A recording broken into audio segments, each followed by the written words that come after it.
Hello साथियों, मैं Sanjay sir आपके अपने परिवार झारखंड वॉरियर में आप लोगों को बहुत बहुत स्वागत करता हूं।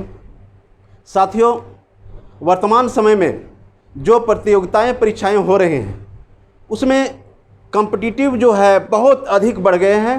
साथियों, अब स्थिति ऐसी हो गई है कि साधारण सा क्लर्क की बहाली जब होती है यानी वैकेंसी जब निकलती है तब जहां यानी पहले 100-200 की संख्या में लोग पहुंचते थे, अभी लाखों की संख्या में पहुंचते हैं। साथियों, जो साधारण 4th ग्रेड की क्लर्क की बहाली होती है उसमें जहां उसका क्वालिफिकेशन मांगा जाता है मैट्रिक लेवल, वहां MA PhD के स्टूडेंट पहुंचते हैं। तो साथियों, अब समय आ गया है, आप प्रयास और कोशिश नहीं करें, आप एकदम जिद्दी बने। जिद्दी बनना पड़ेगा अब, और जिद्दी बनने वाला इंसान ही इस दुनिया में कुछ करके दिखाया है।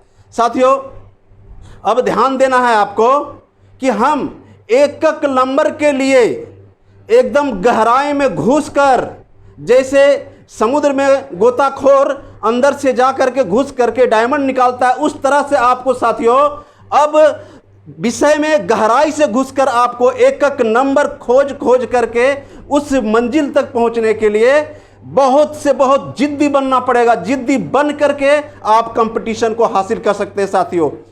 तब अब मैं जो बताने जा रहा हूं साथियों, जो विषय आपका है इतिहास। इतिहास शब्द जो है ये पुल्लिंग शब्द है साथियों। शुरू से जब हम देखते हैं कंपटीशन के क्षेत्र में इतिहास की अपनी अलग पकड़ है। जो विद्यार्थी इतिहास को दरकिनार करता है उसके लिए यानी कंपटीशन एक घातक सिद्ध होता है। कभी भी कोई सब्जेक्ट को हम कभी कम ना आंकें, सभी सब्जेक्टों को हम ऐसे पकड़ के चलें कि वहाँ एक नंबर भी मेरे लिए वरदान साबित होता है। अगर आधा एक नंबर से आप पीछे हो जाते हैं तो आप कंपटीशन से बाहर हो जाते हैं साथियों।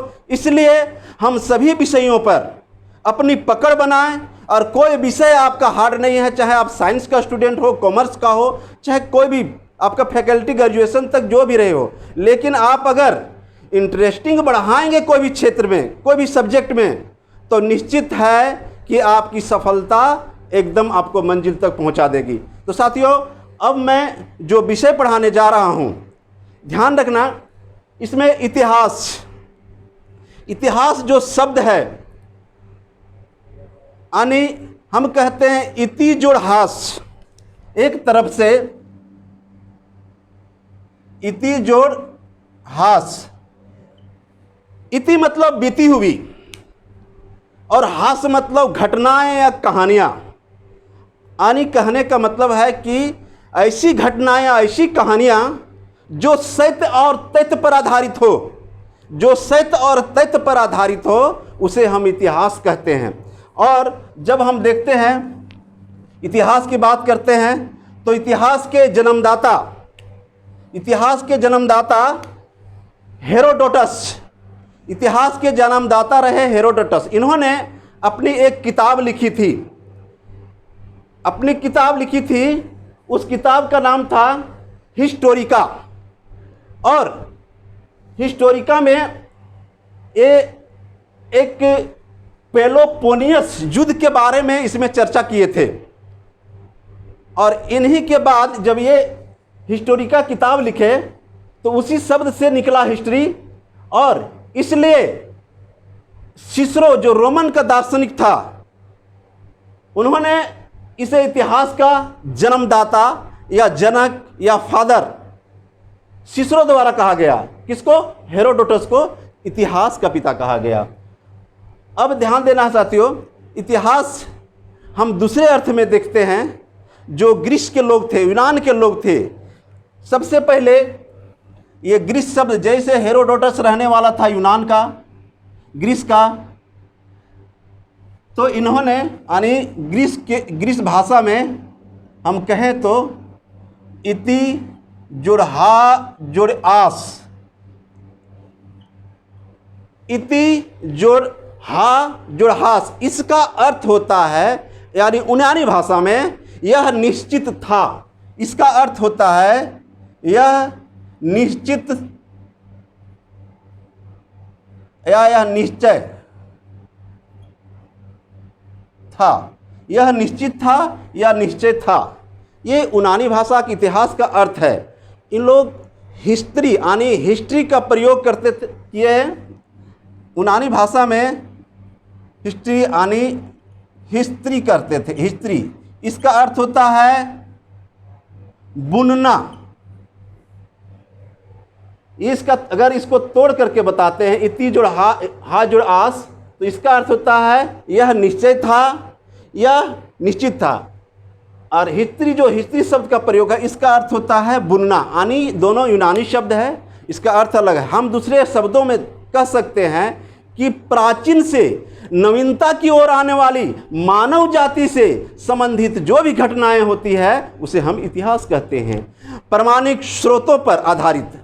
अब हम दूसरे अर्थ में कह सकते हैं प्रामाणिक स्रोतों पर आधारित अतीत की क्रमबद्ध जो हमें ज्ञान प्राप्त होती है उसे हम इतिहास कहते हैं। और साथियों, 5वीं शताब्दी में जब 5वीं शताब्दी चल रही थी तो उसमें हिस्टोरिका में भारत और फारस, जिसे अभी वर्तमान समय में इराक और ईरान का जो क्षेत्र है उसे फारस कहते हैं, तो वहाँ के बारे में, दोनों देशों के बारे में वर्णन किया गया है हिस्टोरिका में, जो 5वीं सदी में किया गया था।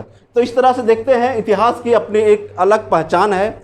इतिहास में साथियों कुछ बेसिक नॉलेज होते हैं जिसे जानना आपके लिए बहुत इम्पोर्टेंट है। हम 6 क्लास की NCERT की किताब से आपको उठा के डाल रहे हैं। मैं यानी कि 6 क्लास से लेकर के 12 तक का पूरा विस्तार से विवरण हम एक एक पार्ट वाइज आपको कराऊंगा। अब ध्यान देना है कि इतिहास शब्द में यानी इतिहास जब हम पढ़ते हैं, इतिहास का अध्ययन करते हैं, तो उसमें से कुछ ऐसे शब्द आते हैं, आप पढ़ के चले जाते हैं लेकिन उसके बारे में आपको जानकारी नहीं हो पाती है। देखते हैं, जैसे हम इतिहास पढ़ेंगे तो उसके लिए सबसे पहले ध्यान देना है, कुछ ऐसे शब्द आएंगे। जैसे बहुत सारे विद्यार्थी होते हैं कि डिग्री प्राप्त कर लेते हैं, BA कर लेते हैं, MA कर लेते हैं, लेकिन कुछ बेसिक ज्ञान उसके अंदर नहीं होता है। आजकल जो कॉलेजों में पढ़ाई होती है, कॉलेजों में उसकी स्थिति क्या है, बच्चे एक सीमित सिलेबस तक सीमित रह जाते हैं। जहां 5 क्वेश्चन पूछे जाते हैं तो कहेंगे सर जहां तक हो सके 10 नहीं, आप 6-7 ही बताएं, उसी से आ जाए। इतना सीमित रह गए हैं लोग अभी के स्टूडेंट कि आगे कुछ बेसिक नॉलेज उसे नहीं हो पाता है, और विस्तार तो पढ़ना दूर की बात है। तो अब लेकिन जब कंपटीशन में आपको अब तैयारी करना है, इसके लिए तो ध्यान रखना साथियों, आपको विस्तार से अध्ययन करना पड़ेगा, एकदम बारीकी से। तो इसलिए हम कोशिश करेंगे कि हम 0 लेवल से, एकदम शून्य से 6 क्लास की शुरुआत, 6 क्लास की NCERT किताब से, जो वहाँ से बेसिक नॉलेज है वहाँ से हम देना आपको प्रारंभ करते हैं। तो सबसे पहले ये ध्यान देना है, ये शब्द आता है BC, इंग्लिश में BC, जिसका फुल फॉर्म है बिफोर क्राइस्ट, और हिंदी में इसी को कहते हैं ईस्वी पूर्व या ईसा पूर्व। एक चीज़, दूसरा, वर्तमान समय में इसी को बोलते हैं BCE, प्रयोग होने लगा है बिफोर के जगह पर, यानी बिफोर क्राइस्ट के जगह पर अब जो वर्तमान में प्रयोग होने लगा है BCE, यानी बिफोर कॉमन एरा, ये वर्तमान समय में इसका प्रयोग होने लगा है। और दूसरा है AD, एनो डोमिनी, और हिंदी में हम लोग पढ़ते हैं ईसा। और वर्तमान समय में इसका प्रयोग जो हो रहा है CE, यानी कॉमन एरा। तो इस तरह से इसके बारे में हम थोड़ा सा बताते हैं कि आप लिखा हुआ कहीं रहता है तो आप पढ़ लेते हैं कि ईस्वी है, ईस्वी पूर्व है, BC है, AD है, सीधे पढ़ के पार हो गए। लेकिन है क्या भाई, ये इसके बारे में बहुत सारे स्टूडेंट नहीं जानते हैं। ठीक है, अब जान जाएंगे।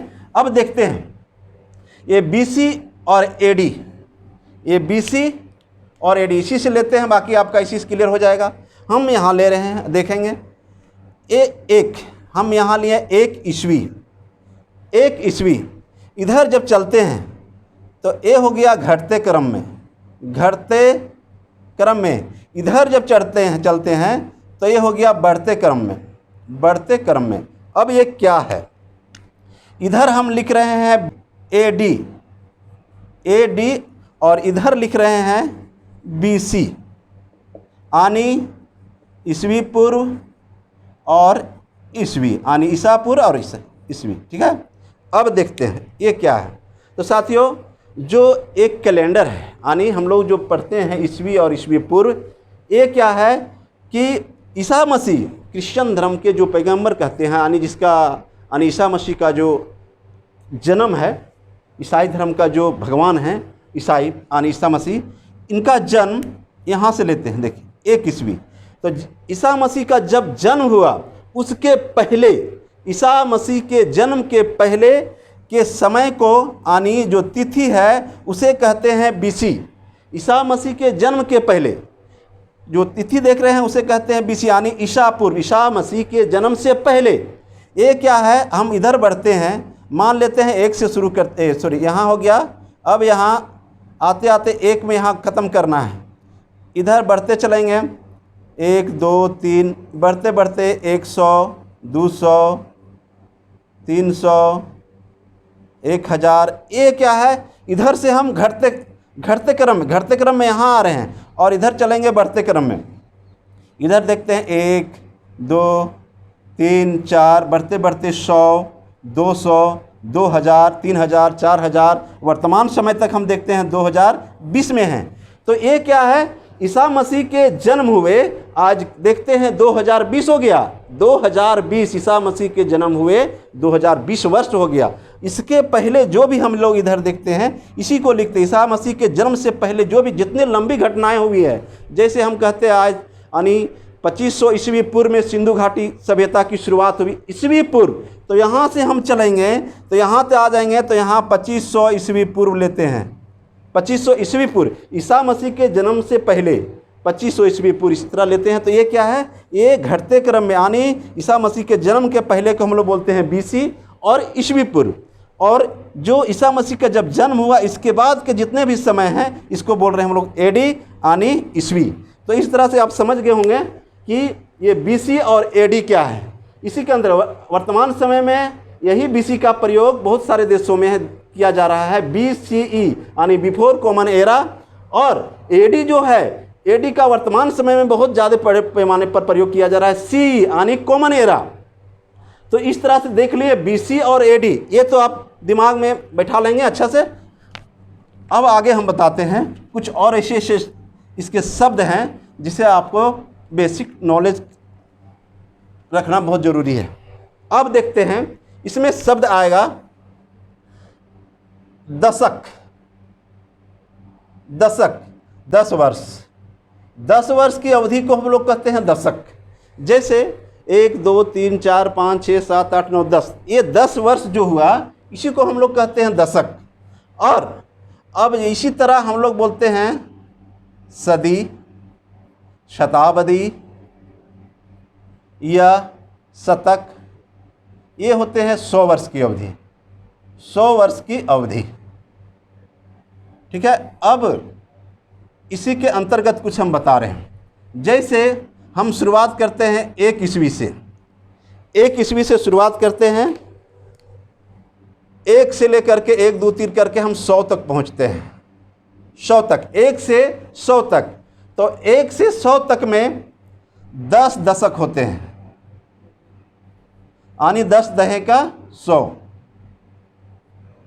यहाँ से देखेंगे 1 से लेकर के 100 तक एक शताब्दी कहलाती है, 1 शताब्दी। इंग्लिश में इसे कहते हैं सेंचुरी, सेंचुरी इंग्लिश में सेंचुरी कहा जाता है।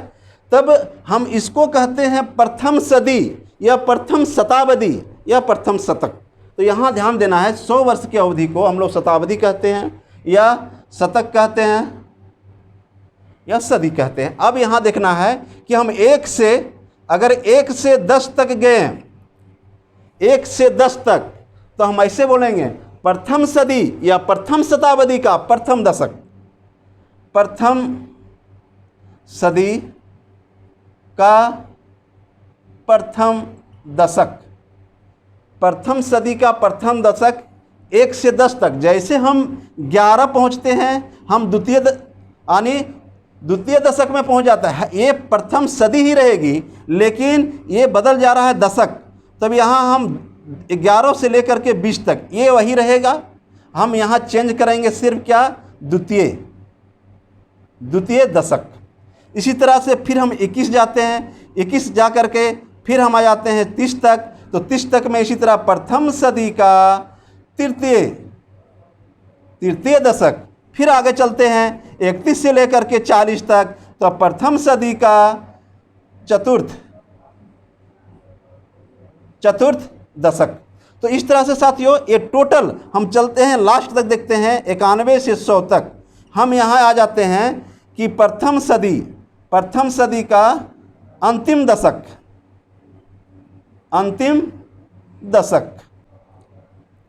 प्रथम सदी का अंतिम दशक। तो इस तरह से टोटल यहाँ से यहाँ तक देख रहे हैं कि 100 वर्ष का हम फिर दूसरे साल में आते हैं। यहाँ अगर 101 आ गए तो हम चल जाते हैं द्वितीय सदी में। 101 आ गए तो द्वितीय सदी में ये कहाँ तक चलेगा, 200 तक। द्वितीय सदी यहाँ तक आ गया आपका, द्वितीय सदी या शताब्दी। फिर इसी तरह हम 201 जैसे आ गए, तृतीय सदी। इसी प्रकार ये 300 तक, फिर 301 से 400 तक चौथी सदी। इस तरह करके हम टोटल वर्तमान समय जब देखते हैं तो वर्तमान समय जो चल रहा है ये देख लेंगे 2020। तो 2020 हम यहाँ लेते हैं 2020 ईस्वी। तब ये केवीं सदी के केवीं दशक है, केवीं सदी के केवां दशक है, ये आप निकाल सकते हैं। तो यहाँ देखेंगे कि 2001 से क्या शुरू हो जाता है, तब 2000 तक था 20वीं, अब 20 से ये बढ़ गया यानी 21वीं। ये 21वीं सदी में वर्तमान में हम लोग कहाँ हैं, 21वीं सदी में हैं। वर्तमान में 21वीं सदी में है। और जो अभी समय है 2020, तो 2020 आपका 2011 से लेकर के 2020 तक ये क्या कहलाएगा, 21वीं सदी के द्वितीय दशक। 21वीं सदी के द्वितीय दशक, 21वीं सदी के द्वितीय दशक 11 से यानी 2011 से 20 तक, 2001 से 10 तक 21वीं सदी का ये 21वीं सदी का प्रथम दशक था। अब इसी तरह हम बढ़ते चलेंगे तो ये 21वीं सदी कब तक चलेगी। अब देखिए 2021 से 30 तक क्या होगा, तब देखेंगे 21वीं सदी का हो जाएगा केवां शतक, तृतीय दशक।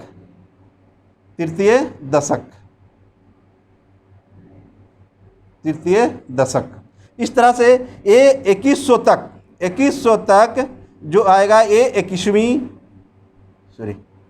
21वीं सदी रहेगी। 2100 तक। फिर हम 2101 जैसे आ जाएंगे हम लोग 22वीं सदी में घुस जाते हैं। तो ये सब क्या है, बेसिक नॉलेज है, सभी को जानना चाहिए, जीवन में ज़रूरी भी है आपके लिए। तो साथियों अब हम इसके इसी के अंतर्गत कुछ और चर्चा करते हैं। जैसे कुछ ऐसा देखा गया है, आप जब कंपटीशन का सेट बनाते होंगे तो कहीं ना कहीं एक क्वेश्चन मिला होगा, चाहे आईएएस के सेट बनाएंगे तो वहाँ जरूर मिलेगा। जब इतिहास से संबंधित है तो कुछ जानकारी है। यहाँ शब्द आता है कभी कभी जैसे उत्तरार्ध, पूर्वार्ध और उत्तरार्ध, ये दो। हम अगर 100 साल का लेते हैं, एक शतक, तो एक शतक में दो भाग बांटते हैं। तो 50 से माइनस के समय को हम कहेंगे पूर्वार्ध, और 50 से इधर के समय जो होगा यानी 51 से हम कहेंगे उत्तरार्ध। ये सब शब्द भी आपको इतिहास में देखने को मिलेंगे। कहीं न कहीं जब पढ़ेंगे तो जैसे हम वैदिक सभ्यता की बात करते हैं तो वहाँ वैदिक सभ्यता को हम लोग 2 काल में बांटते हैं, पूर्वार्ध और उत्तरार्ध, यानी ऋग वैदिक काल और उत्तर वैदिक काल। तो ऋग वैदिक काल को हम लोग किसके अंतर्गत रखते हैं? ये पूर्वार्ध के अंतर्गत, और उत्तर वैदिक काल को उत्तरार्ध के। तो ये इस तरह हम देखेंगे, अगर ये 100 की जगह पर 1000 भी हो सकता है तो 1000 को 2 भागों में डिवाइड करेंगे। तो इस तरह से ये उत्तरार्ध और पूर्वार्ध भी आपको कंप्लीट हो गया, आप देख लेंगे। आगे हम देखते हैं कुछ ऐसे शब्द आते हैं जैसे सिल्वर जुबली। सिल्वर जुबली, तो सिल्वर जुबली प्रश्न बनता है ऐसे कि सिल्वर जुबली कितने वर्ष की अवधि को कहा जाता है? कितने वर्ष की अवधि को सिल्वर जुबली कहा जाता है? ऐसे भी उलट सकता है। तब यहाँ हम देखेंगे कि 25 वर्ष की अवधि को, 25 वर्ष की अवधि को हम क्या कहते हैं? Silver jubilee. तो सिल्वर जुबली आपका 25 वर्ष की अवधि। और जैसे कोई भी संस्था है, संस्था अगर खोला जाता है तो संस्था खोलने के बाद अब जब उसका 25 वर्ष हो जाता है तो लोग क्या कहते हैं कि सिल्वर जुबली मनाया जा रहा है उसका, या गोल्डन जुबली मनाया जा रहा है, जो भी हो। तब ये है 25 वर्ष जब उसका हो जाता है कोई भी संस्था चाहे कोई भी चीज़ का, तो हम लोग उसको कहते हैं 25 वर्ष की अवधि को सिल्वर जुबली। दूसरा है 25 के बाद आते हैं हम 40 वर्ष। 40 वर्ष रूबी जुबली। जुबली का शब्द प्रयोग सब जहाँ होगा आपका, लेकिन खाली सिर्फ आपको अवधि याद रखना है। 40 वर्ष की अवधि को, 40 वर्ष की अवधि को हम लोग क्या कहते हैं? Ruby jubilee, Ruby jubilee. इसी तरह फिर हम लोग आते हैं गोल्डन जुबली। तो गोल्डन जुबली कितने वर्ष की अवधि को? 50 वर्ष। 50 वर्ष की अवधि को हम लोग कहते हैं गोल्डन जुबली। इसी तरह जैसे जैसे यानी बढ़ते जाएगा उसका महत्व भी बढ़ते चला जाता है। अब फिर आते हैं हम लोग डायमंड जुबली। तो यहाँ 60 वर्ष की अवधि को हम लोग क्या कहेंगे? Diamond jubilee. अच्छा, उसके बाद फिर आ जाता है इससे अधिक महत्व। यहाँ देख रहे हैं सिल्वर से अधिक जो वैल्यू होता है रूबी का, रूबी से अधिक वैल्यू होता है गोल्डन का, गोल्डन से अधिक वैल्यू होता है डायमंड का, डायमंड से भी अधिक वैल्यू होता है प्लेटिनियम का, प्लेटिनियम। तो प्लेटिनियम जुबली हम लोग कब कहेंगे? तब 75 वर्ष। 75 वर्ष की अवधि को, 75 वर्ष की अवधि को हम लोग क्या कहते हैं? Platinum jubilee. तो इस तरह से कुछ शब्द हैं जिसे दिमाग में रखेंगे। सिल्वर जुबली 25 वर्ष की अवधि को, रूबी जुबली 40 वर्ष की अवधि को, गोल्डन जुबली 50 वर्ष की अवधि को, डायमंड जुबली 60 वर्ष की अवधि को, प्लेटिनियम जुबली 75 वर्ष की अवधि। तो ये सब भी जो शब्द हैं ये इतिहास से संबंधित शब्द हैं और इसे जानना ही जानना चाहिए आप पे। मतलब एक स्टूडेंट जो मतलब जीवन में भी ये सब जितने भी वर्ड हैं इसे ज्ञान की दृष्टि से भी जानना चाहिए, बाकी कंपटीशन की दृष्टि से तो आपके लिए बहुत इम्पोर्टेंट है। अब हम देखते हैं, यहाँ तक तो आप देख लिए, कुछ एक है और 1-2 शब्द, जैसे हम लोग बोलते हैं सहस्रावधि। तो ये होता है 1000 वर्ष। 1000 वर्ष की अवधि को हम लोग कहते हैं सहस्रावधि। और इसी तरह हम लोग ग्रेट जुबली, यहाँ देखेंगे ग्रेट जुबली किसे कहते हैं? तो 2000 वर्ष की अवधि को,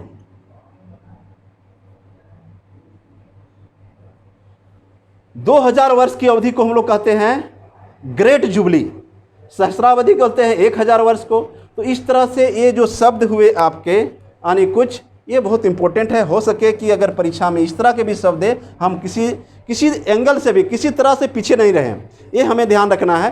थोड़ी सी मेहनत करनी है, दिमाग में बैठ जाएगा। अच्छा, अब यहाँ ये कंप्लीट हो गया।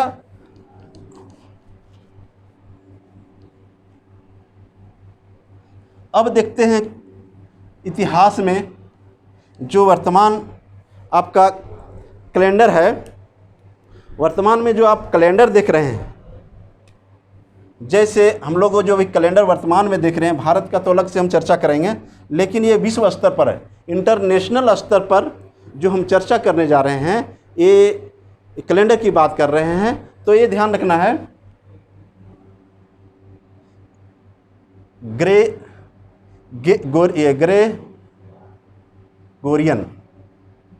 ग्रेगोरियन भी रहता है, कहीं के लिखा, कहीं कहीं ग्रेगोरियन भी लिखा रहता है। ग्रेगोरियन कैलेंडर, इसके बाद इसके बारे में वर्तमान में जो हम लोग कैलेंडर देख रहे हैं, जो कैलेंडर रहता है, एक कैलेंडर का नाम है ग्रेगोरियन कैलेंडर। साथियों, इटली के एक डॉक्टर थे, एलाइसियस लिलिस, इटली के एक डॉक्टर थे एलाइसियस लिलिस। तो उन्होंने एक प्रस्ताव रखा था, और ये प्रस्ताव रखा था क्या, तब इस कैलेंडर के बारे में प्रस्ताव रखा था। और उस समय जो इटली के पोप थे ग्रेगरी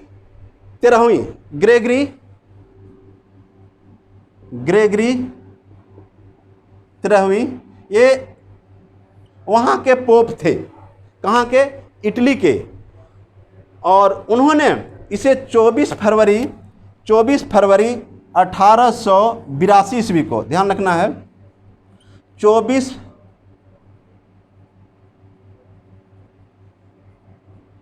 1582 ईस्वी, इस दिन 24 फरवरी 1582 ईस्वी को ये किसके द्वारा, तो पोप थे वहाँ के ग्रेगरी, फुल नाम था पोप का नाम था ग्रेगरी 13वीं के द्वारा ये घोषणा किया गया कि 24 फरवरी 1882 ईस्वी से क्या है एक कैलेंडर, कौन कैलेंडर, तो ग्रेगोरियन कैलेंडर। तो ये जो पोप का नाम था ग्रेगरी, इसी के नाम पर इस कैलेंडर का नाम रख दिया गया ग्रेगोरियन कैलेंडर।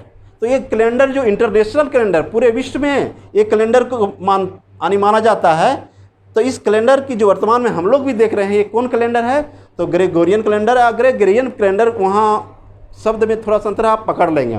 तो इस तरह से देखते हैं कि कैलेंडर तक जब हम देख लें, अब हम लोग चर्चा जो करेंगे भारत के इतिहास। तो हमें पढ़ना भी है भारत के इतिहास को एकदम गहराई से।